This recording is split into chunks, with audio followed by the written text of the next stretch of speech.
Every year, approximately 130 people meet at a luxury hotel for 3 days.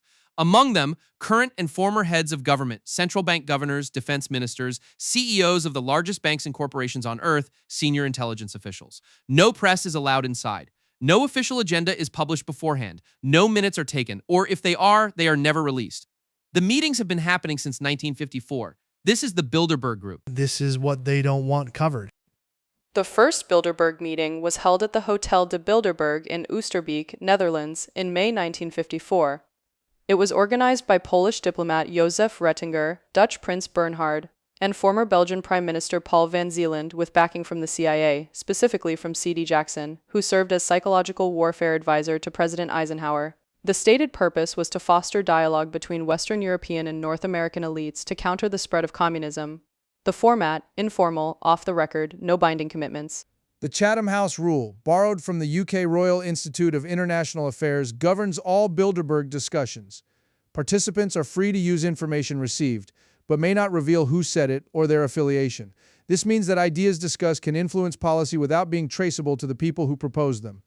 Participants can go home and implement what was discussed with no public record of where the idea originated or who endorsed it. The attendee list is technically published. Bilderberg has a website and releases names after the fact. What is not published, what was discussed, the agenda items released in recent years have included geopolitics, climate change, artificial intelligence, China, Russia, energy transition, and financial fragility. These are also notably the major policy themes that appear in Western government agendas in the months following the meetings.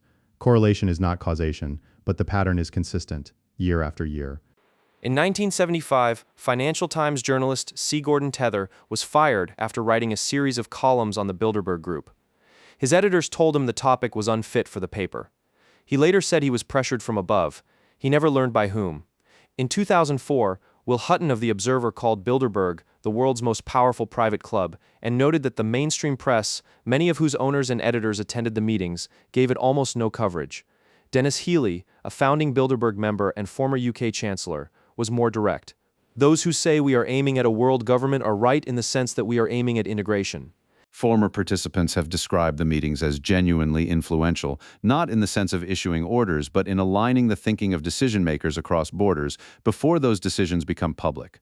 By the time a policy appears in a government white paper or a central bank statement, the people implementing it have already reached informal consensus in a hotel ballroom where no one was taking notes. This is not conspiracy. It is how informal elite coordination has always worked. Bilderberg is simply unusually systematic about it. The standard defense of Bilderberg is that it is merely a talking shop. No decisions, no commitments, no binding outcomes. This may be literally true, but consider the people in that room control sovereign wealth, set interest rates, command armies, and decide what gets published in the world's most influential media. When they align informally on a direction, the formal institutions they control tend to follow. The question is not whether Bilderberg issues orders. The question is whether informal consensus among 130 of the most powerful people in the world constitutes a form of governance that operates outside any democratic accountability. The answer, by any reasonable definition, is yes. Subscribe if you want to keep following the money and the power.